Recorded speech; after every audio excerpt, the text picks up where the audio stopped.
ఇటు సర్వసైన్యాధిపత్యం భీష్మాచార్యుల వారి. అటు కృష్ణుడు ఏ ప్రతిజ్ఞ చేశాడని అడిగాడు భీష్ముడు. ఆయుధం పట్టట, కేవలం సారథ్యం మాత్రమే చేస్తాట, అలా ప్రతిజ్ఞ చేశాడని. అలా ప్రతిజ్ఞ చేశాడా? కృష్ణుడు పరమాత్మ అని భీష్ముడికి తెలుసు. భీష్ముడు అన్నాడు, నేను ప్రతిజ్ఞ చేస్తున్నా, నేను కృష్ణుడి చేత ఆయుధం పట్టిస్తా. భక్తుడు నెగ్గాలా, పరమేశ్వరుడు నెగ్గాలా? యుద్ధం వచ్చింది. కృష్ణుడు ఆయుధం పట్టడగా భీష్మాచార్య వారు యుద్ధం చేస్తున్నారు. కృష్ణుడి చేత ఆయుధం పట్టిస్తే భీష్ముడు నెగ్గుతాడు. కృష్ణుడు ఆయుధం పట్టకపోతే కుప్పువే. భగవంతుడా భక్తుడా ఇద్దరికీ ఏరిక కురుక్షేత్రమే.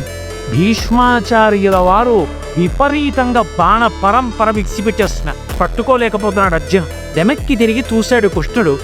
కూచిన మోదుగు చెట్టును కొట్టినట్టు కొట్టేస్తున్నాడు.